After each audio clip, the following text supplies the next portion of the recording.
all yours. Thank you.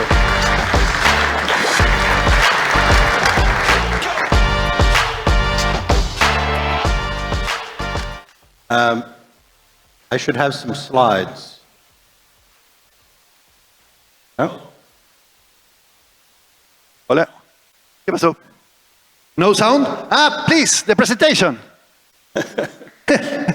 Number one. Sorry, doctor. Things happen. It's a matrix. It's a matrix It's which a is matrix. There's a glitch in the playing matrix. us wrong. Mr. Smith, please, the presentation. Well, Hello?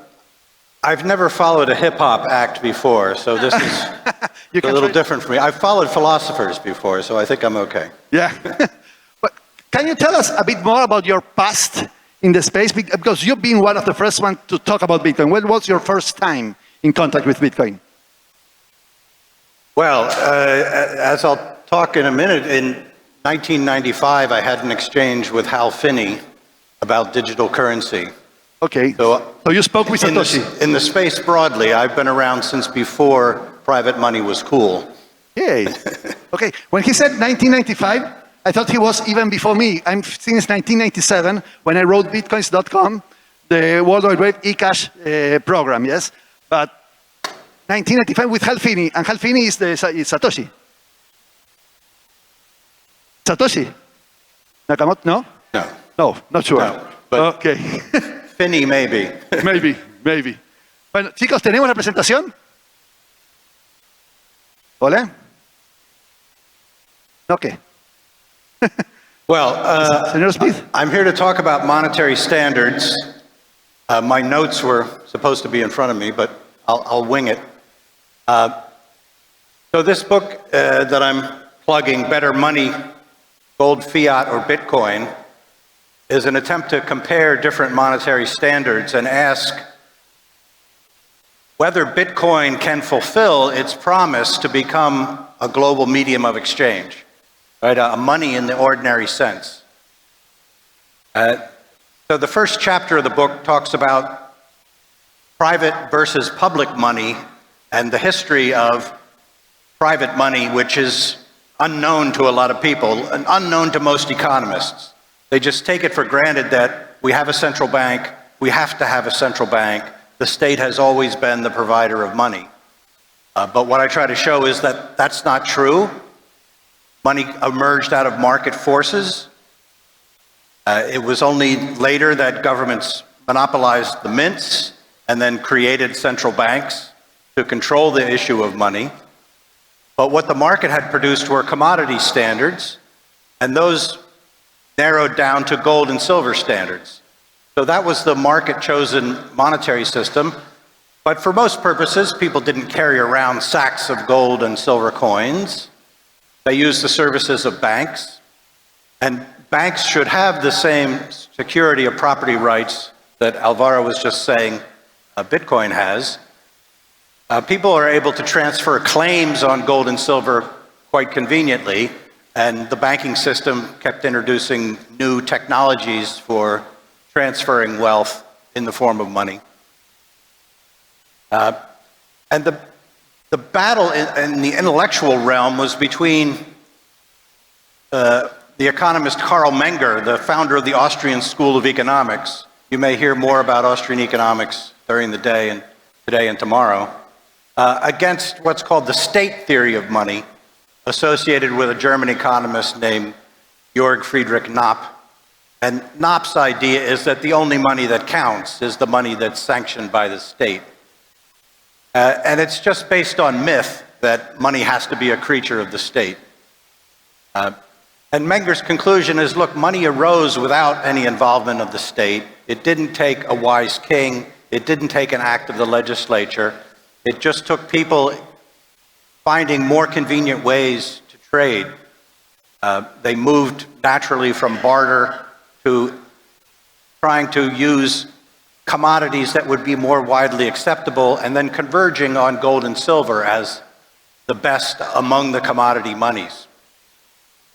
Of course, we no longer have a commodity standard, but the next two chapters in the book talk about the economics of a gold standard, how it works, how the supply and demand mechanisms work, followed by a chapter on fiat standards, how a fiat standard works, how the supply is manipulated, what the results are for the quantity of money and the purchasing power of money, and then a similar chapter for Bitcoin.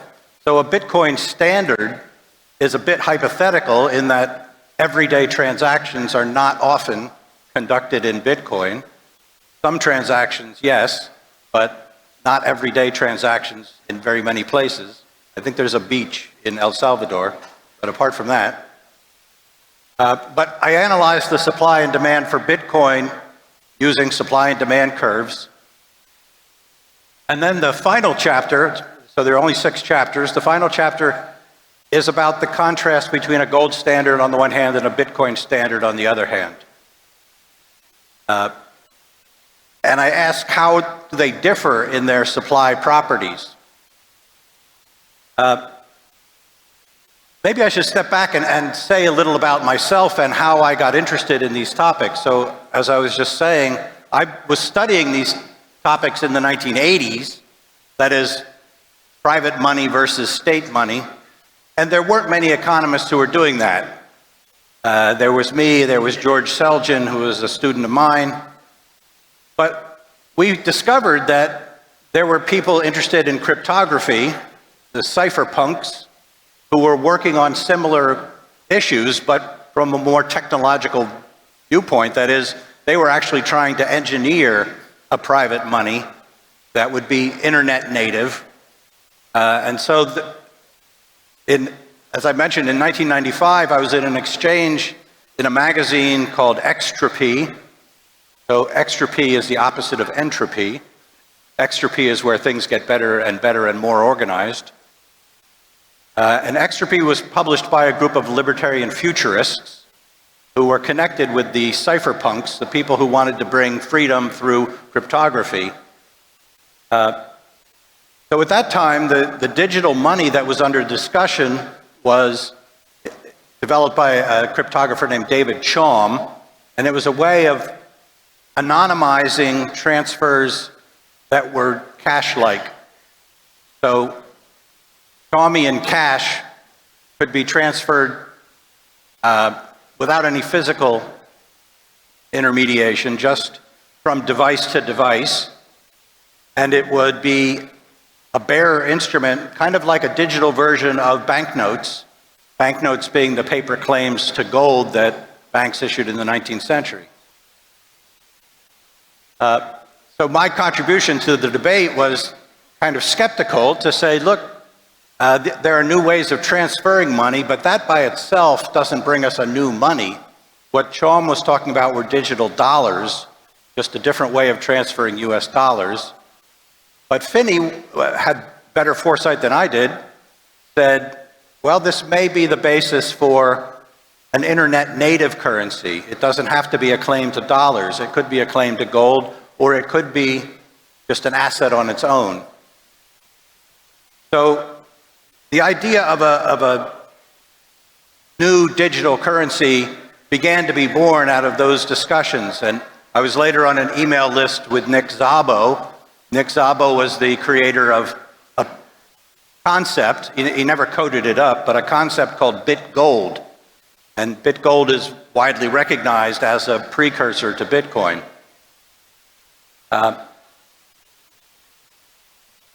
Well, I kind of lost track of those guys, but then a student of mine in 2010 told me about Bitcoin, and I've been trying to track it ever since, especially since I learned as an academic that talking about the gold standard and free banking on a gold standard wasn't getting a lot of traction. Even groups who were favorable toward the gold standard now wanted to hear about Bitcoin. So I had to retool and learn something about Bitcoin. And it's natural to me to try to compare alternative monetary standards. So compare Bitcoin to a gold standard and to a fiat standard. And I think both a Bitcoin standard and a gold standard have properties that make them preferable to fiat standards, at least to the average fiat standard we've actually seen in the world. Economists are very good at coming up with ideal fiat standards on the blackboard, and then they imagine that central banks will actually execute these ideal plans. But if you live in Argentina, you know that this is a fantasy. Central banks are pressured in ways that have nothing to do with the blackboard models of economists. And so the money you get is not the ideal fiat money, it's the actual fiat money. So in the comparison, in the contrast between the gold standard and the Bitcoin standard, I think the crucial issue when it comes to whether they will be adopted as media of exchange, we have to ask from the bottom up, what do people want in a medium of exchange? What do they want in their everyday money? And it seems to me the evidence is pretty clear that they want a money that has a pretty stable purchasing power so that they can predict what they can buy with it, so that if they have rent due on the end of the week, they know whether they have enough to pay their rent. They don't have to worry about fluctuations in the value of the money they hold. And that, I think, favors a gold standard. I mean, a gold standard has a very good track record, historically, of preserving its value. There are small variations in the purchasing power of gold, but it tends to be self-correcting. So this is the key to the economics of a gold standard, that suppose there's great growth in the demand for money. Suppose new countries are joining the gold standard, and that's driving the purchasing power of gold up.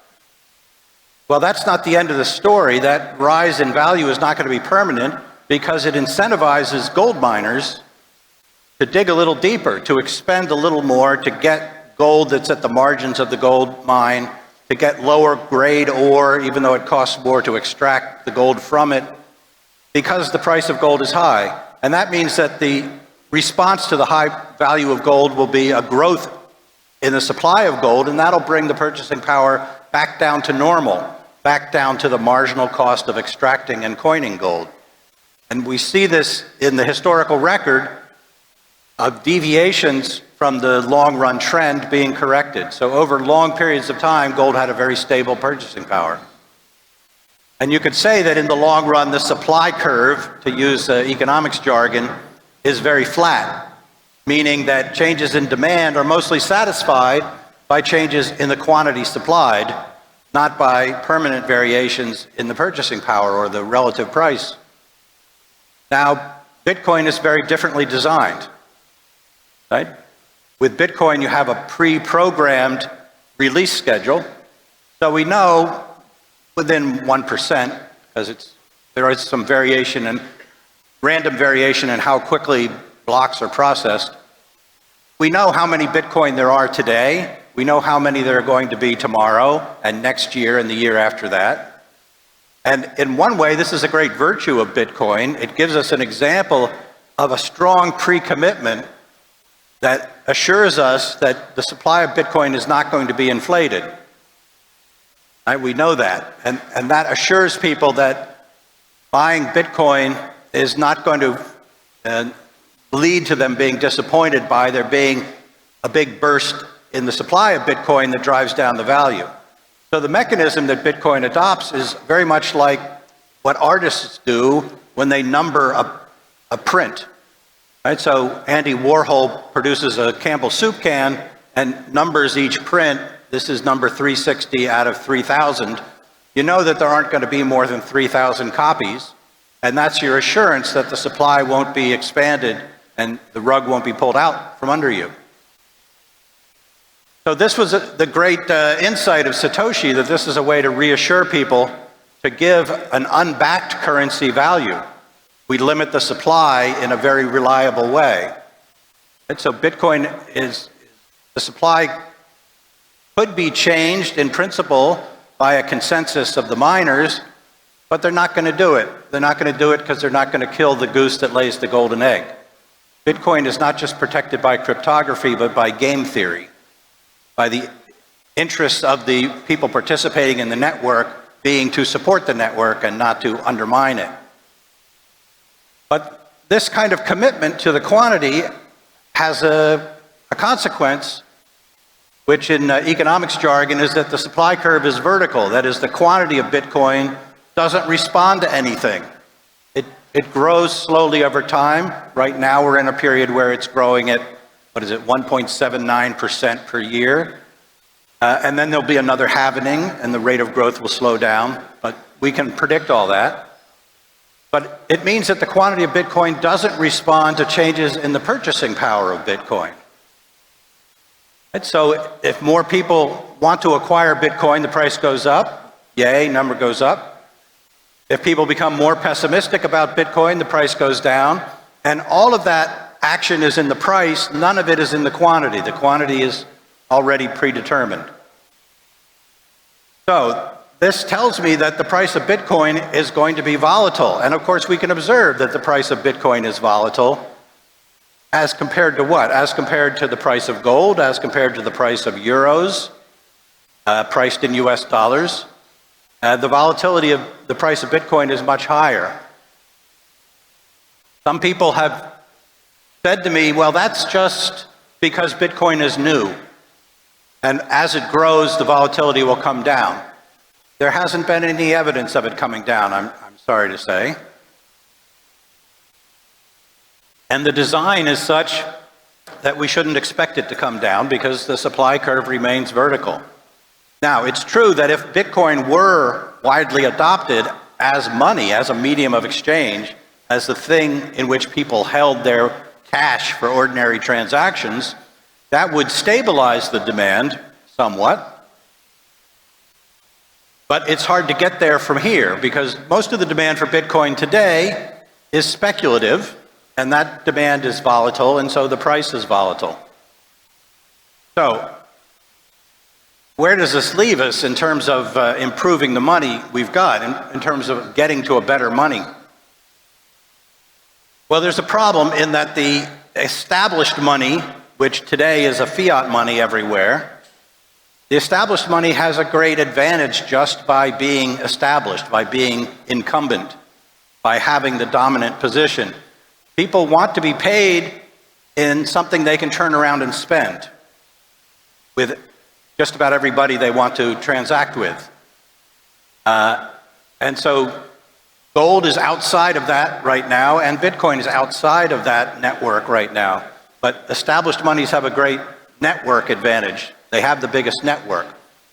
So it's a problem to create a critical mass of people who will transact in some alternative medium.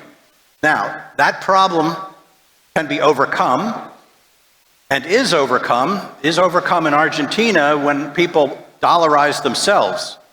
When people put their own savings in US dollars and start quoting prices in US dollars, and even start demanding payment in dollars for big ticket items.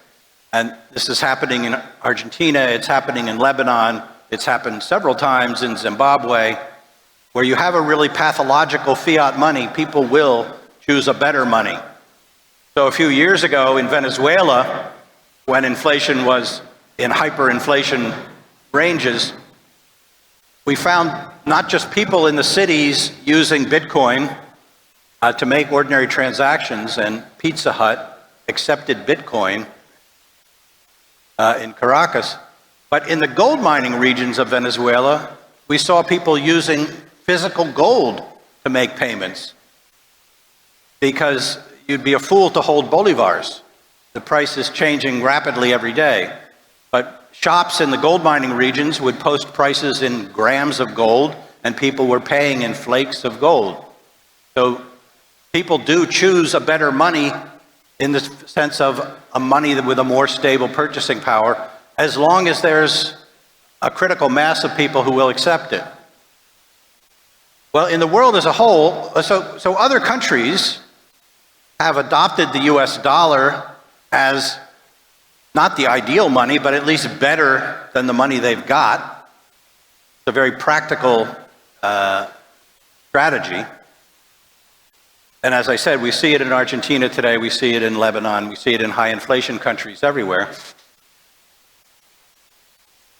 But to displace the US dollar is more of a challenge, The dollar will invite its own displacement if it continues on its current path, by which I mean last year in the United States, we had a peak of 9% inflation.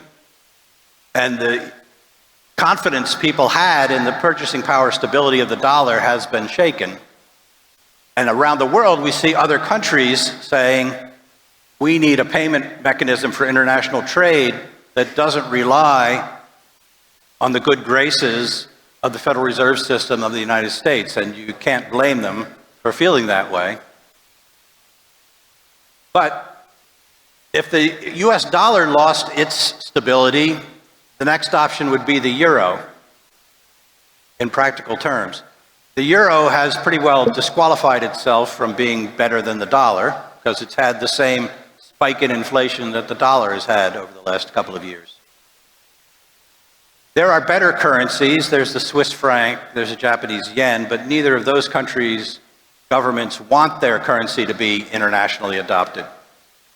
So, to see widespread adoption of either gold or Bitcoin from the bottom up,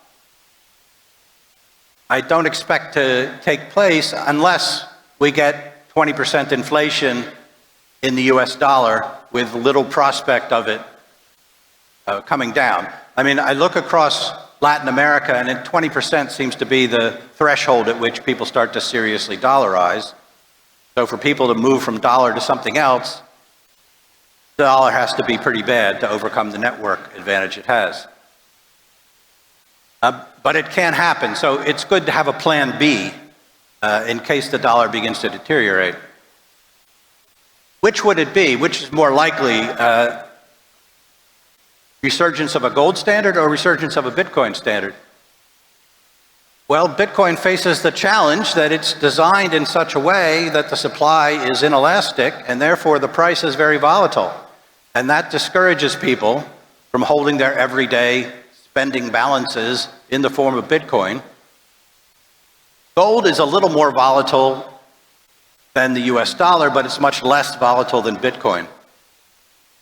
So I think it's actually more likely that people would put themselves back on a gold standard if it were to happen from the bottom up. And gold has the other advantage of having a larger network to begin with, having a larger installed base of users. So the value of all the Bitcoin in circulation is about 0.6 trillion US dollars. It's more than 600 billion.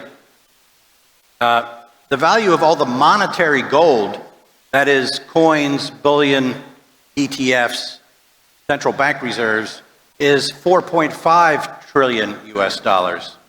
So there's a much larger number of people and amount held in the form of monetary gold. So it's more familiar to most people. So this is a challenge to people who want to bring about Satoshi's vision to have Bitcoin as an international money, have it as a commonly accepted medium of exchange. There need to be institutions built to help people cope with the volatility of the price of Bitcoin. And if that doesn't happen, then I'm skeptical that Bitcoin will become the world's money. So I was asked before I came on stage, are you a Bitcoiner? And I said, not 100%. And then the follow-up question was, well, then why are you here? And I think the answer is, I'm here to poke you. I'm here to ask you difficult questions about how Bitcoin is going to be an international money given its volatility. That's something that Bitcoiners need to think about. Now, besides gold and Bitcoin, there are other alternatives. There are the possibility of cryptocurrencies that have a more stable purchasing power. One of them, of course, at present are stable coins linked to the US dollar. And we see the preference people have for a currency of stable value in the dominance now. It wasn't true 5 years ago, but it's true now. The dominance of stable coins, US dollar stable coins, over Bitcoin in the value settled every day, in the volume of transactions. Right? So in cryptocurrency markets, when people buy and sell Tether, let's say, buy and sell Ether, It used to be they would buy and sell it with Bitcoin. Today they buy and sell it with Tether, with US dollar Tether.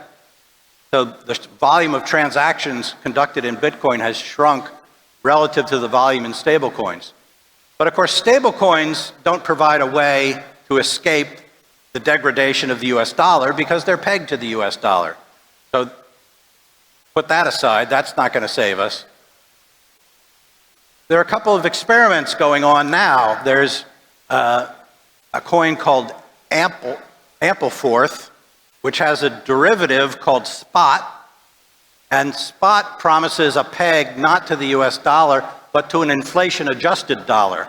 So it's indexed to a CPI, a consumer price index. It has an oracle that feeds into it, the CPI, and the Spot is managed to keep its purchasing power pegged to the US CPI. That's what they say. I'm not really experienced in buying and selling it. I think pretty thin right now, not well known. But there's another approach, and disclaimer, I'm an advisor, a monetary policy advisor to a project called Prasaga. And what we're trying to do with the monetary policy in Prasaga is to make the supply responsive to the price so as to stabilize the purchasing power. So if the value begins to go up, the program will issue more. If the value begins to go down, the program won't expand the supply so rapidly and can even contract it within limits. So those are possibilities, and experimentation is still going on in crypto space, I'm happy to report. I'm not the first person to observe that this kind of experimentation is going to be necessary to get a stable valued cryptocurrency. Vitalik Buterin, in a blog in 2014, said, look, I think Bitcoin and all other coins that have a fixed supply are just going to be too volatile to ever be widely used as media of exchange, to ever be a useful unit of account. And so we need experimentation on ways to manage the supply of a currency so as to stabilize its value. And that, I think, is the challenge in front of us. So I'm not speaking officially on behalf of Prasaga, but keep an eye on it. That's my advice. And with that, I will conclude. Thank you very much.